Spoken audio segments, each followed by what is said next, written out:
This is the Zoom virtual conferencing session brought to you by T3, the technology training team, and their Title I partners. I am Hampton Conway, and Marianne Santos and Renee Henderson are also partners with us. I believe Marianne is, I know Marianne is on the session with us right now, and you may hear her voice chiming in and giving us some information throughout the presentation as well.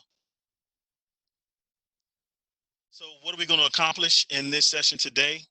We're going to learn what Zoom is, how to sign up for Zoom, how to download Zoom, what to do before scheduling, how to schedule, getting connected with your students, best practices, and where you can find some additional resources, and we'll have some time for questions at the end as well. So what is Zoom? Zoom's a company that provides remote conferencing services that combine video conferencing, online meetings, chat, and mobile collaboration. I imagine many of you are aware of what Zoom is because it's become very popular recently, even for those who may not have known about it before. But as far as educational use, you can use it to present a live lesson, do Q&A sessions, class discussions, one-on-one support, and you can record those sessions. So how to sign up and activate your account. So PGCPS has temporarily enabled Zoom for Business. So you can find PGS Zoom in the staff portal under applications.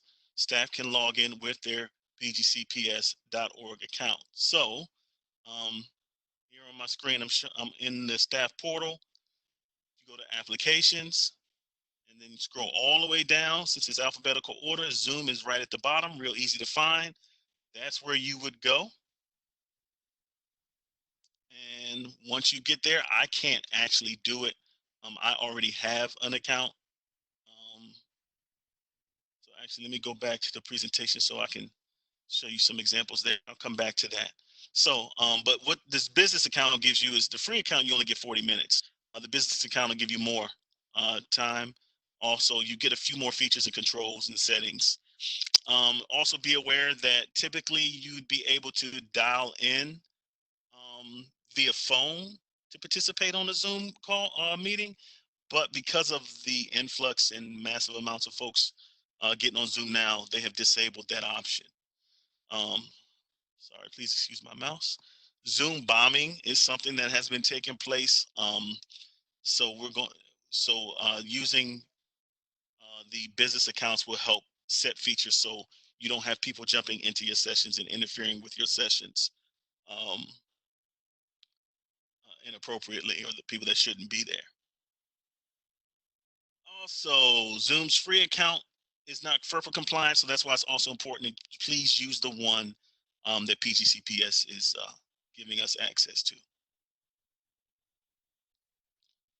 All right, so once you go to the Zoom, the staff portal, like I showed you, and go to applications and go down to Zoom, you should end up on a screen that looks like this. Okay, you will sign in to configure your PGCPS account. Of course, you'll plug in your username, your whatever, and your password. Once you do that, it's going to send you an email to your PGCPS email, and you're going to need to go to that email and confirm your email address. So you see here, it'll say we sent you an email. You need to go there, confirm it. Once you confirm your email address, you'll be given some other prompts to switch to the new account. You're going to need to switch to the new account. Click that button, acknowledge the switch, and then you'll be set up. So now when you go back to the staff portal and go to Zoom, you'll just be signing in, not setting up. So you'll go to that same place, sign into the profile page, put your information in, and it will take you right into your Zoom account, to your profile.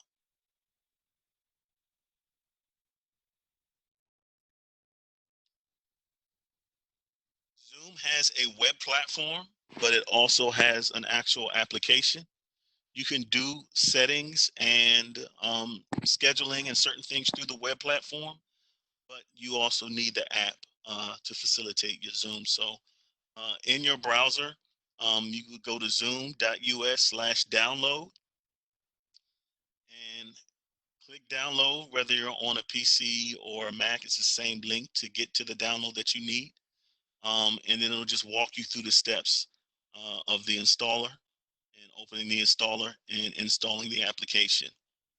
If you're doing it on a mobile device, um, you can also download the app through Google Play or the App Store on a Apple device.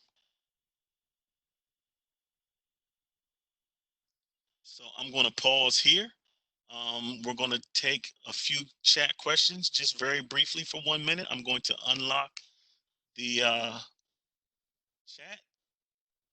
When you go to your chat window, be sure to, you may have to, where it says send to, you may have to toggle that to say to send to everyone.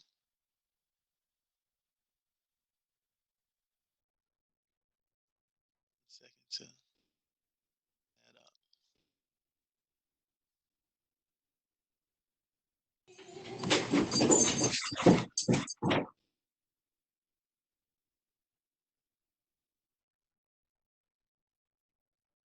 Okay, so the chat should be open.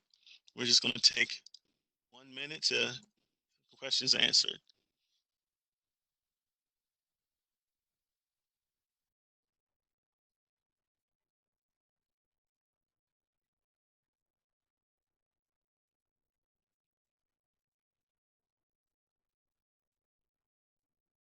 For the question on the admin rights, either if you have a Mac or a PC with your PGCPS issued device, you can download Zoom regardless of PC or Mac.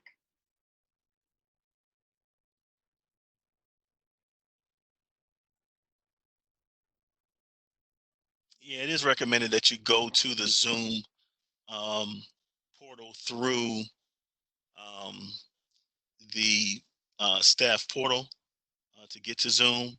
However, once you've downloaded the actual app, you can actually sign in directly from there as well. But just to be safe, I mean, it's safe to go through the staff portal in applications. And I'll put it on my screen again real quick.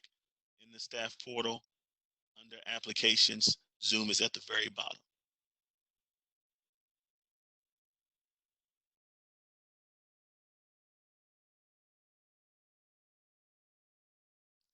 I won't be able to go back and re-show the steps, but this presentation is and a self-paced guide is actually already posted. And so I'll show you where to get to that. So you'll be able to see all those steps.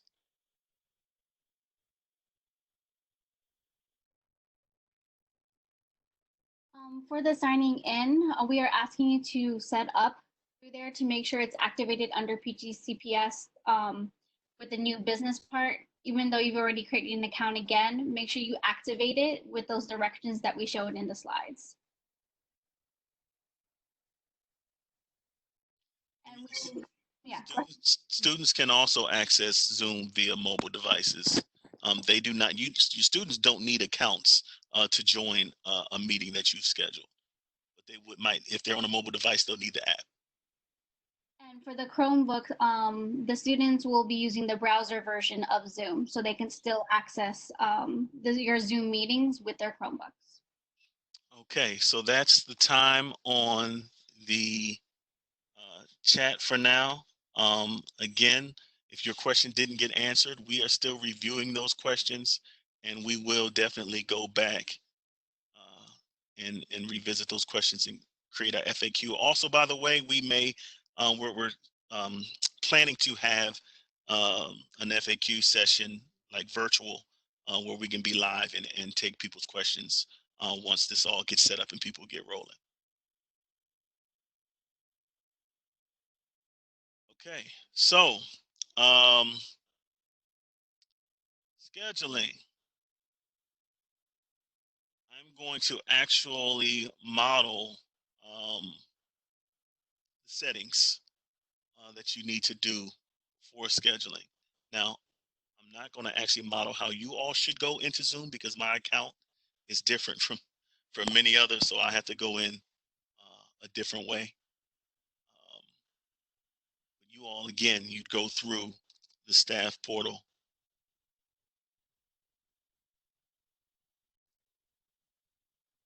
Once you sign in through your staff portal,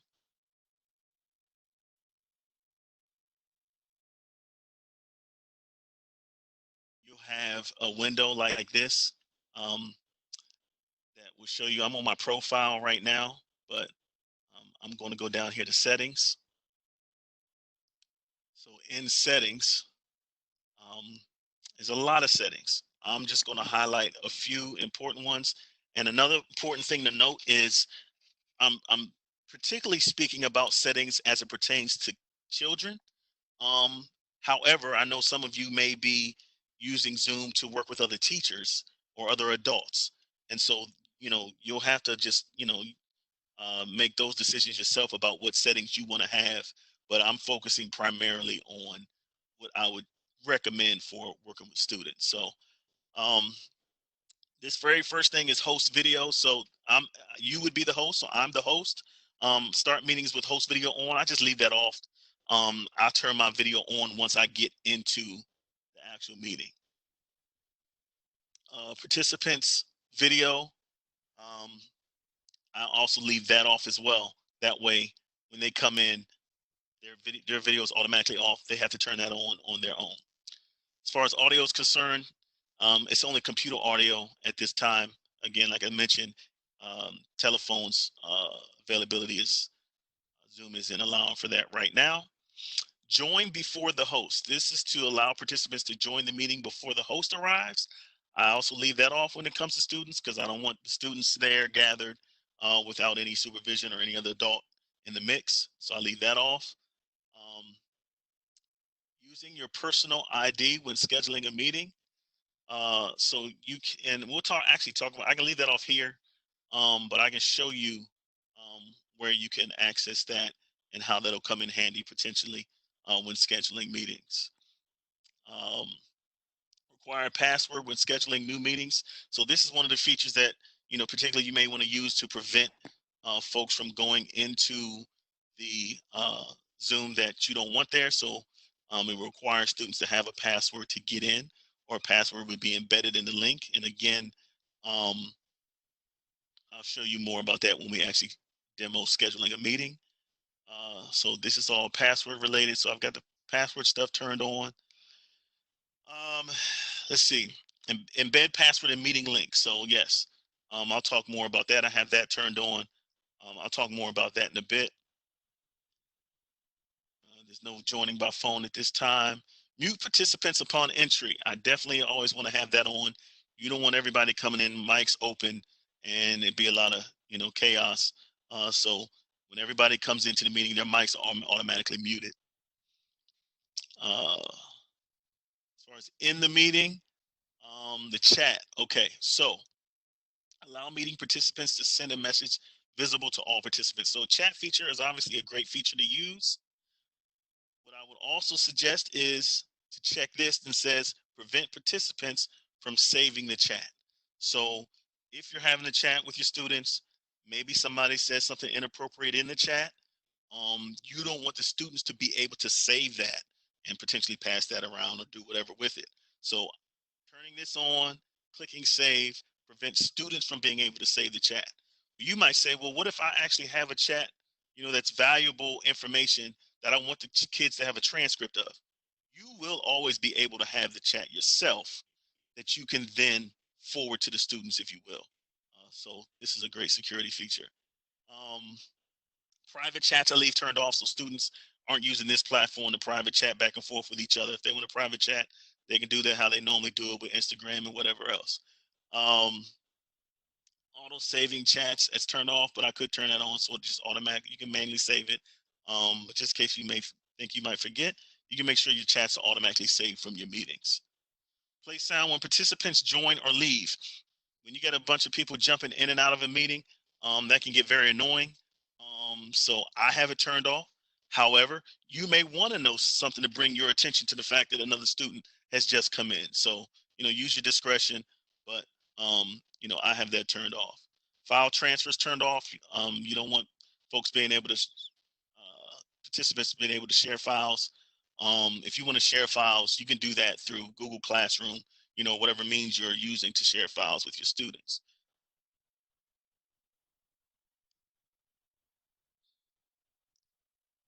So I, what else? What else? Screen sharing is an important one.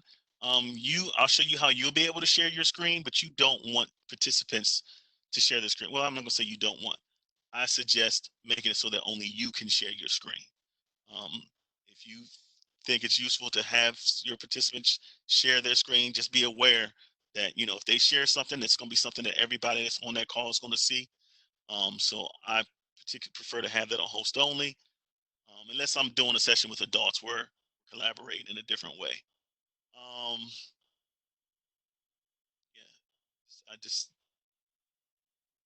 annotation. I have that turned off because that allows students to write on the screen for people to be able to see.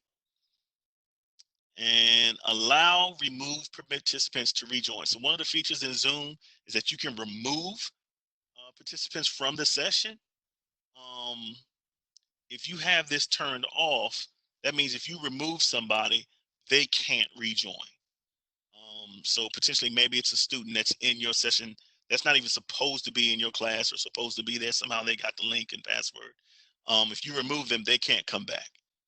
However, if you remove a student that for whatever reason that you actually do want to be able to come back, then you would have to have that turned on. So you have to use your discretion for that. Um, Breakout rooms, we're not going to really get into that. That is a setting here. We'll try to provide some more advanced tutorials around that at a later time. And closed captioning, you can turn that on in here.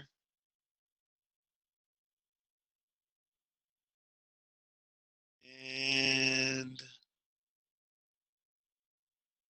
I think waiting room. Waiting room is where kids can, if they get, it's like if you have your meeting started and people go to join the meeting, they're kind of sitting in another room until you let them in.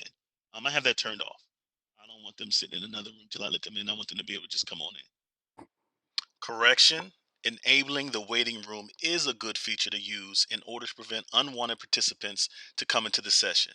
You can prevent who is joining and admit them manually. Now back to the regularly scheduled program. And so I think, Marianne, did I cover all the main ones?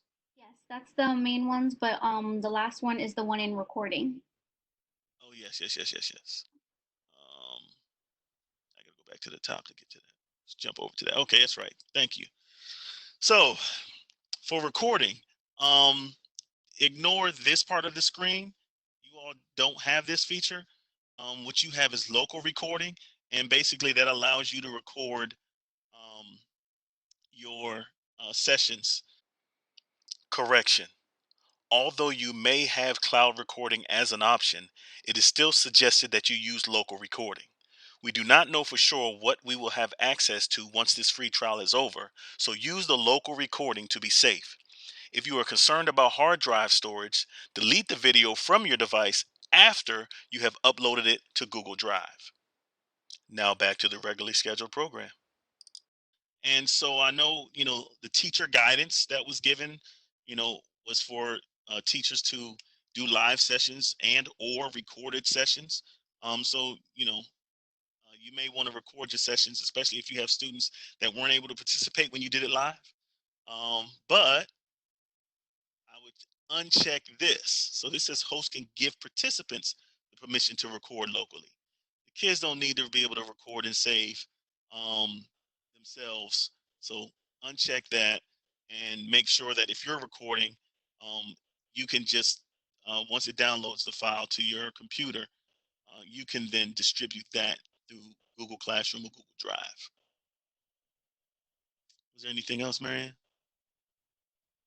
for the most part. We also have a slide for you so that of suggested um, settings for you to have on and off. And some of the things that Hampton just talked about helps you prevent having Zoom bombing, if you heard of it on the news, on the social media, where other users are able to hack your accounts. These are settings that you should try to put into place. Some of them is up to your discretion. I know most of you are middle school teachers. You know your students better than anyone else. And for example, if you wanted to do screen sharing and allow your students, be mindful that the students can be sharing anything that they want. So that's why we suggest host only. But again, you know your students better than anyone. All right, great. Moving on. All right, so for scheduling a meeting,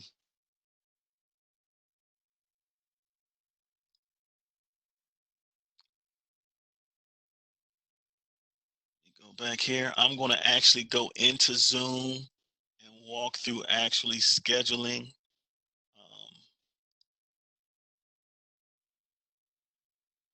Go back to my screen, go back to meetings.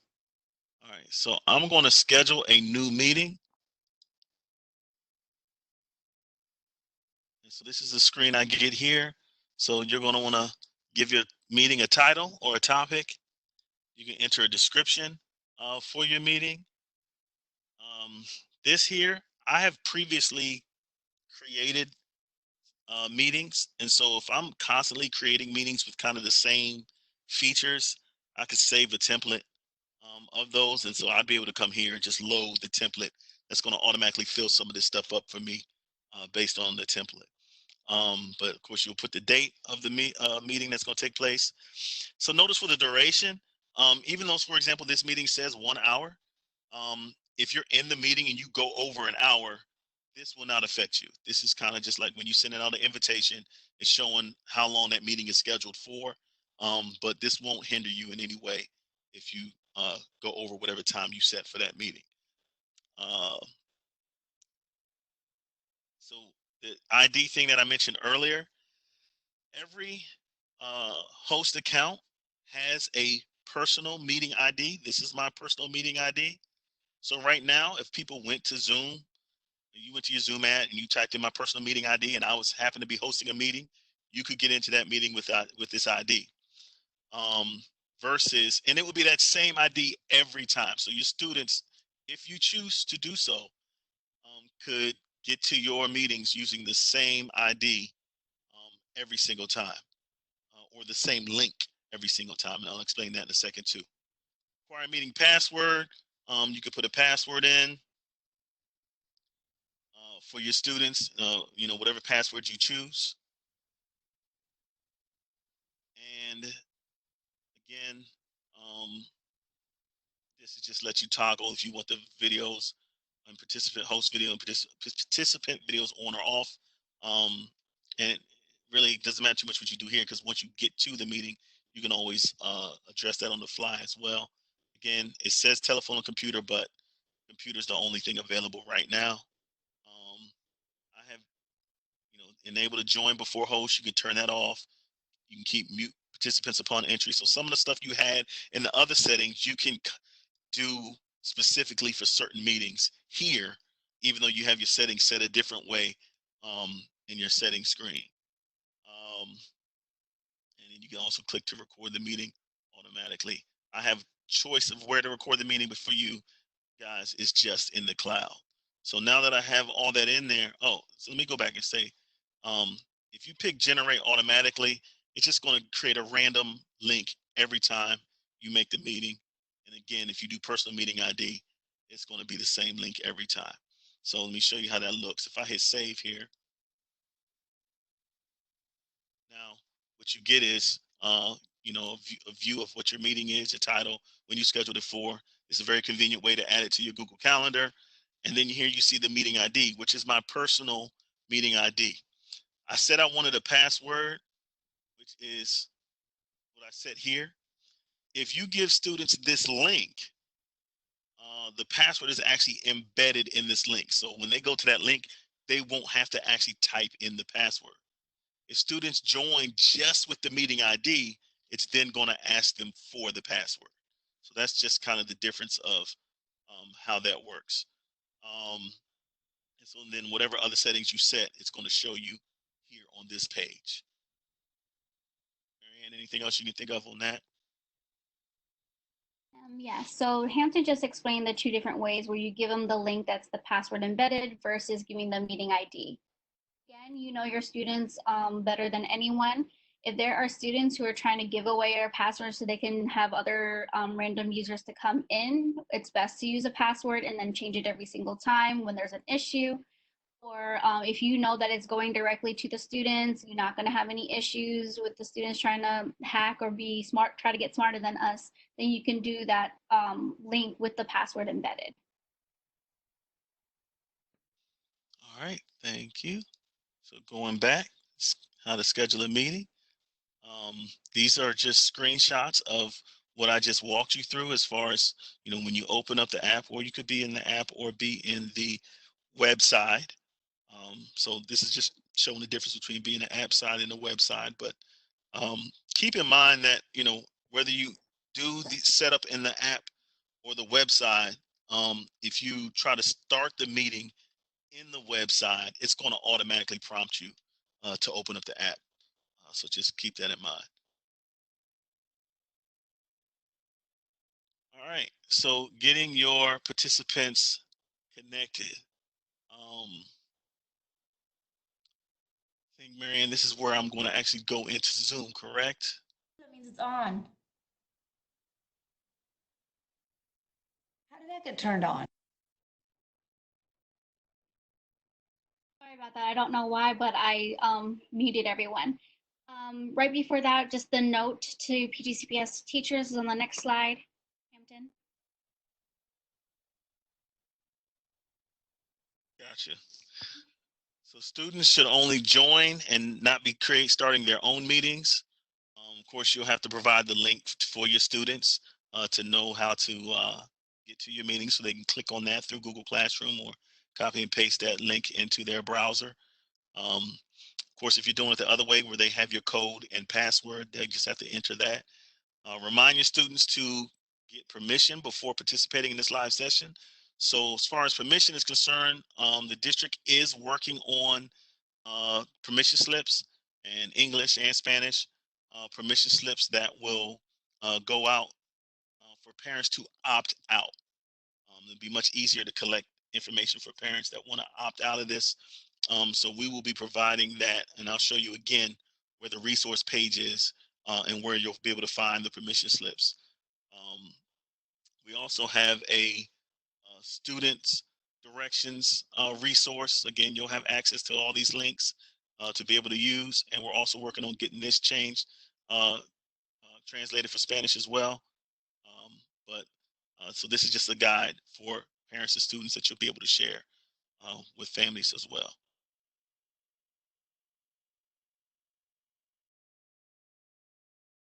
So let me, and how to share a meeting link in Google Classroom.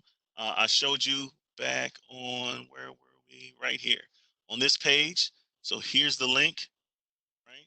So when you're in Google Classroom, this is a little GIF that shows, if you're posting an assignment, for example, or something in your stream, this is going to repeat. So just keep an eye on that. So you can copy the meeting link from your Zoom profile or even from your calendar. Give the assignment the title, go to add, click link, paste the link for your meeting, and then add whatever instructions you want to add. And then once you do that, you're going to go up here and click assign. And of course, that'll send that out to all your students. If you need more help with Google Classroom, keep in mind there are sessions going on to help you all with that. Beginners and more advanced sessions. So yeah, we did talk about the personal meeting ID.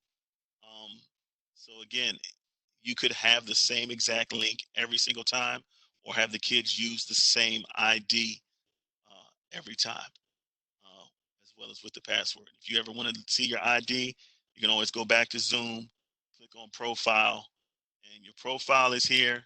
And this link is here. And that's the link that kids could use every single time if you choose to do it that way versus generating a new link for every meeting.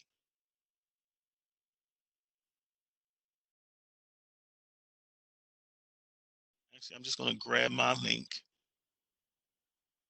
my own link, and I'm going to paste it up here. And I'm going to start my meeting. You see, it prompted me to open up the app. So of course I'm going to hit open.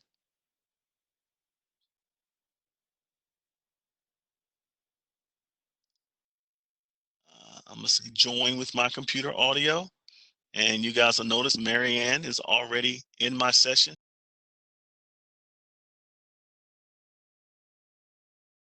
So I'm in Zoom. Notice I had already set for it to be recording. So you see right there, it's recording. I have a pause button and I have a stop button. So just so you're aware of that.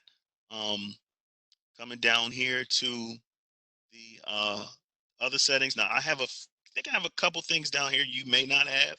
I think reactions is something that came with my particular account. You may not have that.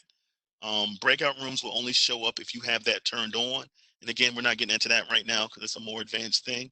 But we'll share that as a separate resource, how you could possibly utilize that. So yeah, you've got your mute and unmute here. And also you can get right to your audio settings from here, which is a great thing to do. So when you start a meeting, if you start, significantly ahead of time, you'll be able to go in here and test out all your audio settings and whatnot. It has a test speaker and microphone settings right here. So I always encourage folks to do that prior to starting a session. Same with video. You can just make sure it's accessing whichever camera you have access to. I have two cameras hooked up, so I have to make sure I pick the right one. You can invite students directly from here, but they should have had, um, their invitation through Google Classroom or some other way ahead of time. But you can invite people on the fly. So if I click the participants button, Marianne's in here, so of course she's the only one I can see. So I can control whether Marianne is muted or not. I can also have a drop down and do some more things. I can mute everyone all at once. So this is a great tool when you have your students, if they're not remembering to mute themselves or unmute themselves, you can mute them and unmute them. You have the power to do that. And then there's some other things you can do on the fly as well. Some other particular settings that you can do. So also share screen. So this is important to know. So if as a teacher want to share your screen and want to demo something, share a Google Doc that you want them to look at, share even like a YouTube video, you could have that up, whatever you have up in your browser, you hit the share screen button. Okay. Now I have two monitors and I have a whole bunch of tabs open. So when you hit the share screen button, it's going to pull up everything that you have an option to share. Because I have two screens, that's why you see desktop 1 and desktop 2. But then I also have some other tabs that are open. And so you could pick whichever one of those things you want to share. Um, it's really good to have whatever you plan to share already up in a tab or on your screen somewhere, so you know what to choose when you use that option. So that's a great tool as well, but of course turned off for the kids if you don't want them to have it. And then there's the chat feature that you can chat with your students as well. Pause, stop recording, those are here as well. And then of course, end meeting. You can end the meeting, and I'll show you that in a second. I forgot to show gallery view versus speaker view. So this is gallery view. If I had say 10 people in here, all these windows would be a lot smaller and you'd be able to see all the students, kind of in one big gallery. Versus speaker view, which is going to it's going to automatically let you see whoever's talking at the time is going to pop up in your speaker view. And then finally, in meeting, what's very important is that when you're ending a meeting, you want to end the meeting for all. If you just leave the meeting, all the kids are still in the meeting. So you want to make sure you actually end the meeting for all, because that shuts it down for everybody. somehow let's see. Get back to it.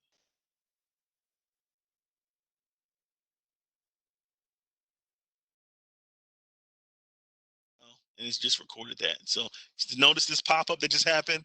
It's taking the Zoom meeting that I just did, and it's recording it, um, converting it. I'm gonna stop because I don't actually need it. But you would just let that go through, and then it would download to your actual computer. Okay, let's try to get back to where I was. Hampton, click the other window. Oh, is that why? Yeah. And the reason when I lost sound is Yep. All right, thanks. conference. Thank you. Yeah, I got so many windows up. Okay. All right. So, um, so just to recap, important settings during the meeting.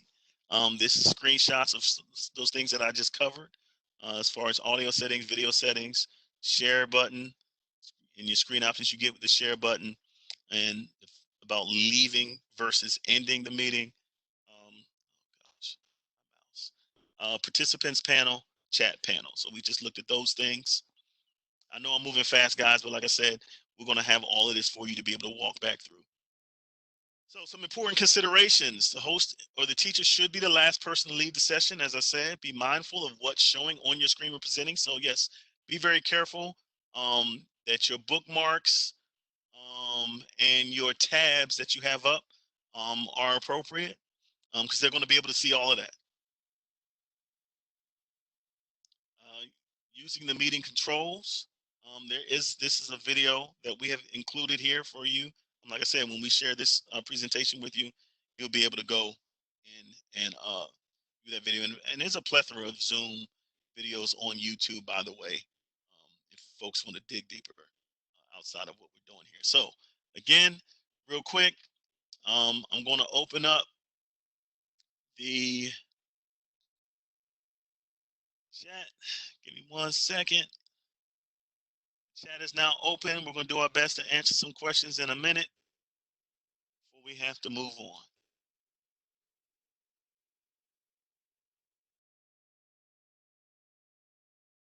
Are captions recorded? That's a great question. I believe so. I have to double check that, but I do believe that when you record, the captions are also recorded.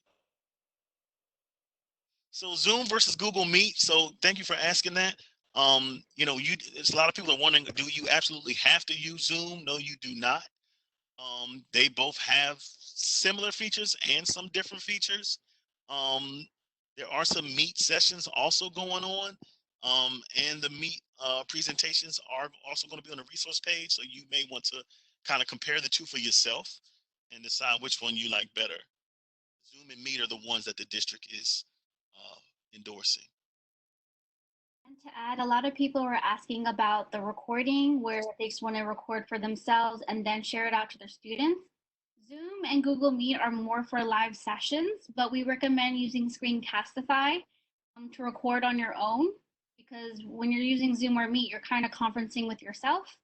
But you don't necessarily have to use Screencastify, but we've been providing trainings on Screencastify. And if those sessions have already been over, there will be recordings of those sessions if you are interested in recording just for yourself and then uploading to the students. And yes, you can use Zoom on the Chromebooks on mobile devices as long as you are either using the browser or the app. And somebody asked, where do the recordings go on your computer? So I've put that up on my screen. It automatically goes to your documents. The app automatically creates a Zoom folder in your documents on your computer. So you'll be able to go there, and they're kind of time stamped from when you did the session. And then it'll have the files in there, strictly audio files, as well as the video file. And to answer about the permission slips, we are waiting to get final word on the translations and how to get it collected, because we cannot see our students face to face. They're not going to be able to give you the actual signatures. So until we get the final word, it will be posted on our remote teaching website. But hold off using Zoom and Meet with your students until you get an permission slip logistics through. I did just close the chat. Again, I apologize if you didn't get all your questions answered. Again, we are recording your questions, and we're using we're creating an FAQ to answer these questions, and a lot of them are common questions, and we're going to show you where you'll be able to get those answers moving forward. And again, also to remind you, we did say we're going to try to have an as you all start working with the platform, you'll be able to ask, join the session to ask more questions. Okay, so checklists. So before meeting checklists, sign in a Zoom desktop client, stay signed in, make sure your settings are set before scheduling. And keep them. So by the way, once you do your settings in the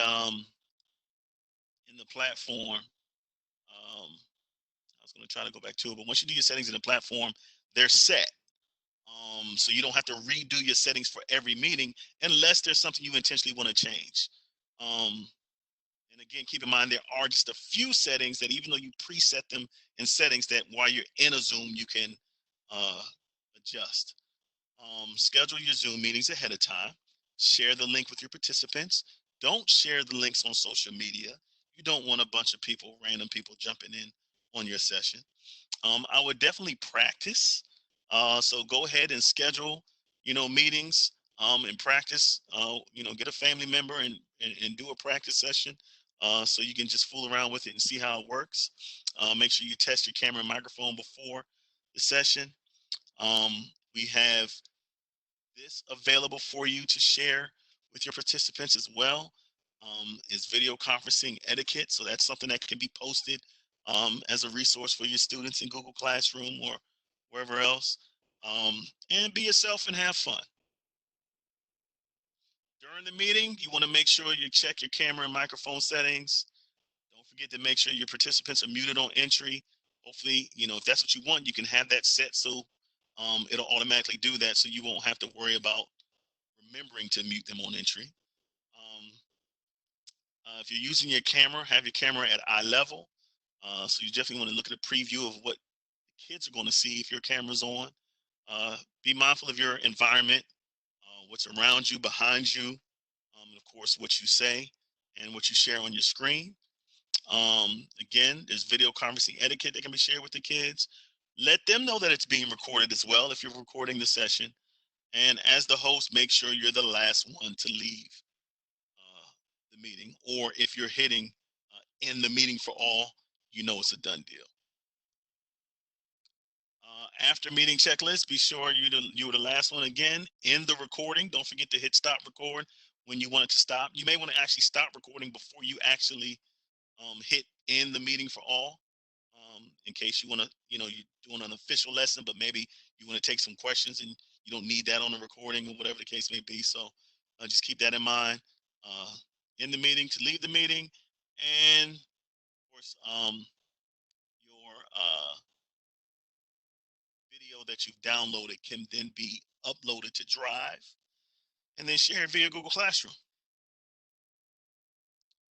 This is the video conferencing etiquette for participants. That popped up earlier that you can share. And this is a rack of resources for you guys. Again, you'll be able to get to this slide and be able to access these live links. Mr. Hampton. Mr. Hampton. Yes. How to upload a video or any assignment from resources to the Zoom? So that would be once the Zoom is downloaded to your computer, you would have to upload it to Google Drive.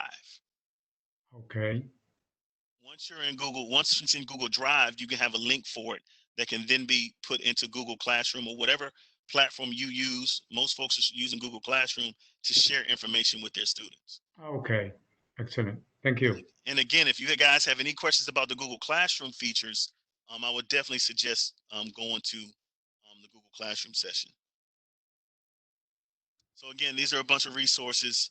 Zoom directly, you can reach them. Some video tutorials here. Again, like I said, YouTube has a plethora of resources that you can access, as well as some guides that we have included for you guys on this slide.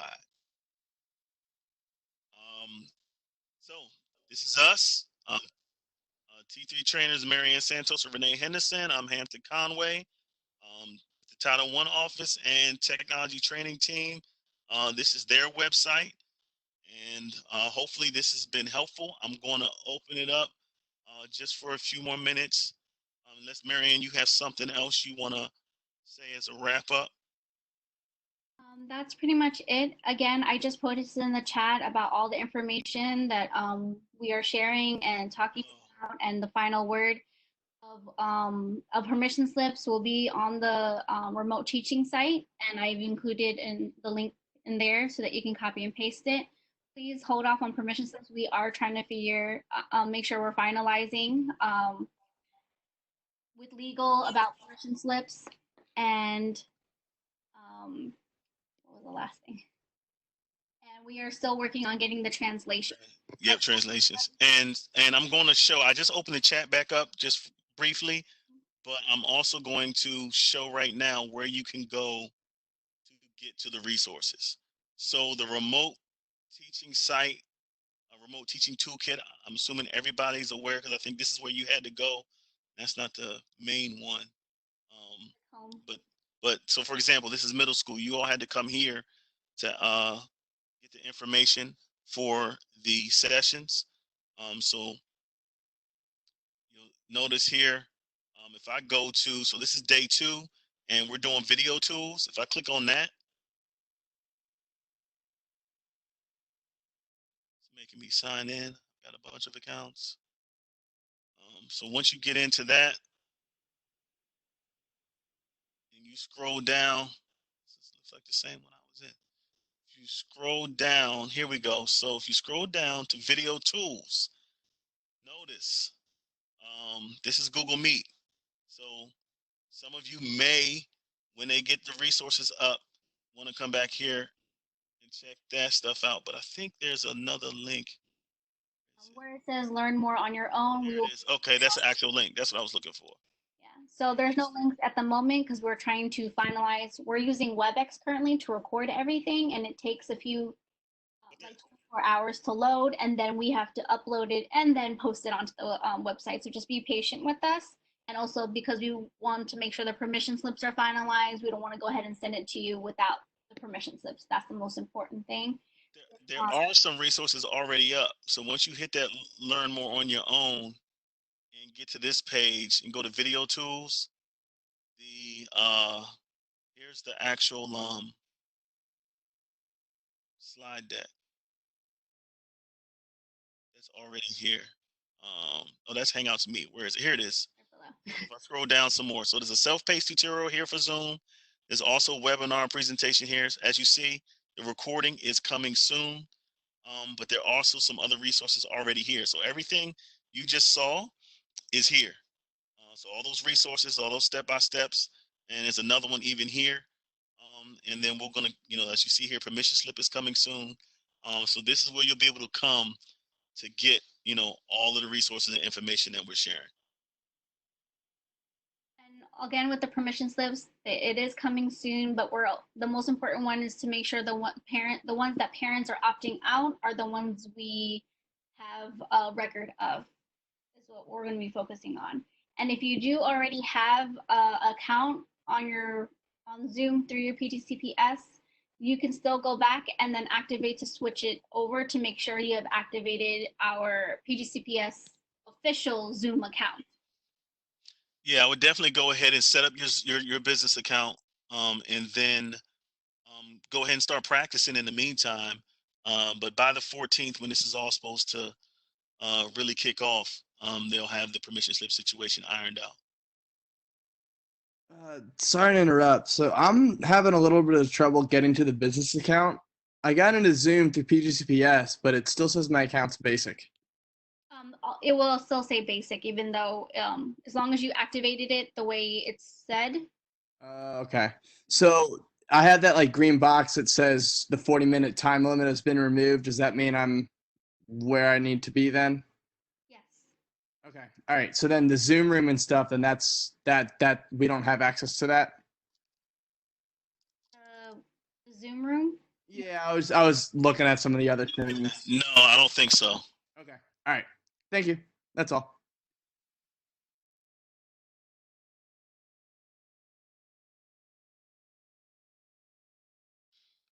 All right, guys. Well, we have another session coming up.